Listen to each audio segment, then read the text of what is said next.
सूरह अल-बकरा की आयत नंबर 191 से लेकर 194 तक के हवाले से हम इंशाअल्लाह गुफ्तगू करेंगे। अल्लाह पाक ने इरशाद फरमाया, वक्तुलूहुम हैसु सकिफ्तुमूहुम, और तुम उनसे लड़ो। वक्तुलूहुम का लफ्ज़ निकला है कत्ल से, और तुम उनसे किताल करो जहां भी तुम उन्हें पाओ। कुरान मजीद की आयात को हमेशा उसके सियाको सबाक और पस मंजर के साथ समझना चाहिए। अगर ये आयत कोई अकेले पढ़े, लोग इसको मिसयूज करते हैं, गलत इस्तेमाल करते हैं। ये कुरान कह रहा है वक्तुलूहुम हैसु सकिफ्तुमूहुम, काफिर जहां नजर आए मार डालो उनको। अब इसका तर्जमा अगर आगे पीछे से हटकर करेंगे तो ये तर्जमा है कि जहां वो तुम्हें नजर आए मार डालो। हालांकि इसका ताल्लुक पिछली आयत के साथ है। हमें अल्लाह ने फरमाया अल्लाह की राह में उन लोगों से लड़ो जो तुमसे लड़ते हैं।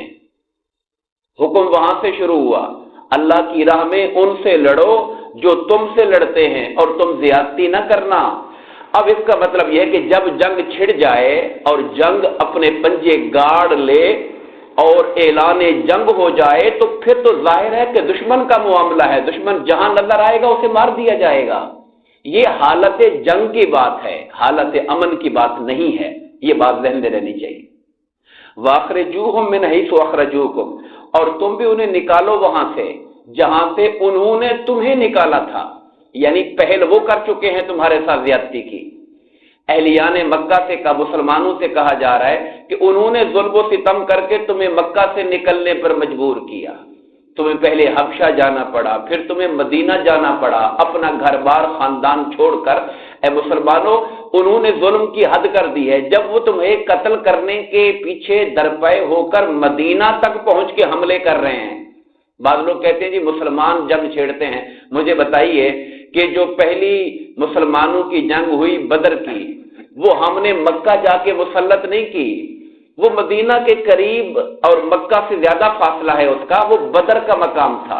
दूसरी जंग जो हुई उहुद की, वो काफिर 400 किलोमीटर सफर करके मदीना पे चढ़ा है। उहुद कहाँ है आप जानते हैं ना कि उहुद तो मदीना से बाहर है, 4 किलोमीटर के फासले पर। 450 किलोमीटर का सफर करके वो चढ़ाई करके मुसलमानों पर आ गए। खंदक कहाँ हुई? खंदक भी तो मदीने पर ही चढ़ के आ गए वो लोग, मदीने के गिर्द खंदक लगाई गई थी। तो फरमाया जब जंग मुसल्लत हो जाए और दुश्मन आप पे चढ़ जाए तो फिर उसके बाद सुस्ती न करना, फिर अपने जान माल इज्जत व आबरू, अपने दीन और कलमे की हिफाजत के लिए, अल्लाह और उसके रसूल के नाम को सरबुलंद करने के लिए फिर लड़ो तुम उनके साथ और निकालो उन्हें वहां से जहां से उन्होंने तुम्हें निकाला था। वल फितना तो अशद्दु मिनल कत्ल, ये मत समझना कोई आजकल ये बातें करेगा, देखें जी इस्लाम लड़ाई की बातें कर रहा है। लड़ाई की बात नहीं कर रहे हम, कह रहे फितना खत्म करो। फितना कत्ल से ज्यादा सख्त होता है, क्योंकि जब फितने फैल जाते हैं तो फिर मुआशरा कत्ल गारत का शिकार हो जाता है, फिर किसी की जान महफूज नहीं होती, फिर किसी की इज्जत महफूज नहीं होती। मुसलमानों का जिहाद फितना खत्म करने के लिए है। और यहां याद रहे फितना क्या चीज है। सबसे बड़ा फितना यह है कि अल्लाह की सरजमीन पर कोई खुदाए वाहिद की इबादत करना चाहता है और उसे अल्लाह की इबादत न करने दी जाए, यह सबसे बड़ा फितना है।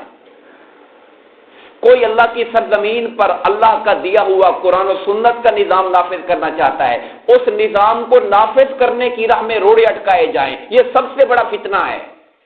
तो कहा फितनों, ये जो फितने होते हैं ये कत्ल के मुकाबले में ज्यादा सख्त होते हैं। इसलिए अगर जान जाती है या फितना फैलाने वाले की जान लेनी पड़ती है तो कोई परवाह न करो, इसलिए कि फितने को जो दबाना है वो ज्यादा जरूरी है और फितना कत्ल से ज्यादा सख्त होता है। वला तुकातिलूहुम इंदल मस्जिदिल हराम, मस्जिद हराम के पास लड़ाई न किया करो क्योंकि वो अल्लाह का हरम है। हरम इलाही का तकद्दुस है कि वहां पे लड़ाई ना हो। लड़ाई तो दूर की बात है, वहां के जानवरों का भी शिकार नहीं होता, वहां की घास भी नहीं काटी जाएगी। यहां तक हरम के तकद्दुस का ख्याल किया जाएगा। हत्ता युकातिलूकुम फी है, यहां तक कि वो खुद तुमसे हरम में लड़ना शुरू कर दें, फिर तो अपनी जान बचाने के लिए लड़ा जाएगा। अगर वो हम पर हरम में हमलावर हो जाते हैं फिर हम ये तो नहीं कहेंगे हमें मार डालो, हम हरम में नहीं, हम हरम में जंग नहीं कर सकते। अपनी जान के तहफ़्फ़ुज़ के लिए दिफाई जंग लड़ी जाएगी, डिफेंसिव वार लड़ी जाएगी। فَإِن قَاتَلُوكُمْ فَاقْتُلُوهُمْ، اگر وہ تم سے لڑیں پھر تم ان سے لڑو، كَذَلِكَ جَزَاءُ الْكَافِرِينَ، کافروں کی سزا ایسے ہی ہوتی ہے۔ فَإِنِ انْتَهَوْا، اب اگلا لفظ سننے والا ہے، اگر وہ باز آ جائیں، اگر وہ کفر سے باز آ جائیں، جنگ سے باز آ جائیں اور ایمان کی طرف آ جائیں، فَإِنَّ اللَّهَ غَفُورٌ رَحِيمٌ، اللہ تعالیٰ بہت بخشنے والا نہایت مہربان ہے۔ کل تک جو 20 سال تم سے جنگیں کرتا رہا، آج کلمہ پڑھ کے آ جائے تو اللہ اس کے لیے بھی اپنی رحمت کا دروازہ کھول دیتا ہے۔ آپ جانتے ہیں کہ مسلمانوں کے ساتھ جن کفار مکہ نے جنگ کی تھی، ان کی ساری تعداد یعنی کہ 99% لوگ آخرکار مسلمان ہی ہو گئے تھے نا فتح مکہ تک۔ اسلام نے ان کو اپنے دامن میں لے لیا، حتیٰ کہ آقا کے چچا حمزہ رضی اللہ تعالیٰ عنہ کا قاتل حبشی، ان کو قتل کرنے والا حبشی آقا کی بارگاہ میں آیا تو آقا نے اس کا بھی کلمہ قبول کر لیا، صرف اتنا کہا کہ تم سامنے نہ آیا کرو، تمہیں دیکھ کر مجھے میرا چچا یاد آ جاتا ہے۔ یہ بس خیال کرو کہ مجھے ایک یاد، ظاہر آپ کا عزیز ہو، آپ کا چچا باپ کی جگہ پر ہو اور اس کا قاتل سامنے آ جائے، کتنا بڑا دل ہے اسلام کا، کتنا بڑا ظرف ہے میرے آقا کا، کہا تمہارا دین قبول ہے، کلمہ قبول ہے، مگر صرف سامنے اس لیے نہ ہو کہ دکھ میرا تازہ نہ ہو جایا کرے۔ وَقَاتِلُوهُمْ حَتَّى لَا تَكُونَ فِتْنَةٌ، اور لڑتے رہو ان لوگوں کے ساتھ یہاں تک کہ فتنہ ختم ہو جائے، وَيَكُونَ الدِّينُ لِلَّهِ، اور زمین پر نظام اللہ کا ہو جائے۔ مسلمانوں کی جنگ اس لیے ہوتی ہے کہ زمین پہ اللہ کا نظام نافذ کیا جائے، کیونکہ یہ اللہ کی دھرتی ہے، یہ زمین اللہ نے بنائی ہے، ہم اللہ کی مخلوق ہیں، اللہ نے ہمارے لیے نظام دیا ہے، اگر اس نظام کو نافذ نہیں کریں گے تو کس کو نافذ کریں گے؟ اس نظام کی راہ میں رکاوٹیں ڈالنے والی ہر رکاوٹ کو ختم کیا جائے گا۔ فَإِنِ انْتَهَوْا، پھر کہا اگر وہ باز آ جائیں، زیادتی نہیں کرنی اس وقت تک۔ اب یہ لفظ کیا بتا رہا ہے؟ اگر وہ باز آ جائیں تو پھر ہاتھ آگے نہیں بڑھانا، یعنی ہماری لڑائی تب تک ہے جب تک وہ ہم پہ حملہ آور اور فتنہ پھیلا رہے، اگر باز آ جائیں تو پھر کوئی زیادتی نہیں کی جائے گی۔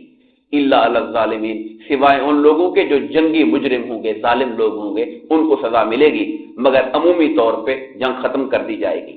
الشہر الحرام بالشہر الحرام، شہر حرام کی حرمت شہر حرام کے ساتھ ہے۔ شہر حرام کسے کہتے ہیں؟ یہ آپ ہمارے ہاں لفظ لوگ جب حرام سنتے ہیں تو ان کے ذہن میں آتا ہے شاید حلال نہ ہو، عربی میں حرام کا معنی محترم ہوتا ہے۔ حرام کا معنی وہ حرام بھی ہے جو حلال نہ ہو، اور حرام کا معنی حرمت، عزت والا، محترم بھی ہے۔ جب کہتے ہیں الشہر الحرام، حرمت والا مہینہ، تو اس سے مراد وہ مہینے ہوتے ہیں جس میں بدر ہے، جس میں ذیقعد ہے، ذی الحج ہے، محرم ہے اور رجب ہے۔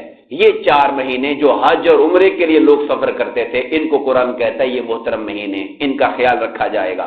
والحرمات قصاص، اور حرمت کا بدلہ ہوگا، کوئی اگر حرمت میں زیادتی کرے گا تو پھر اس کا جواب اسے دینا پڑے گا۔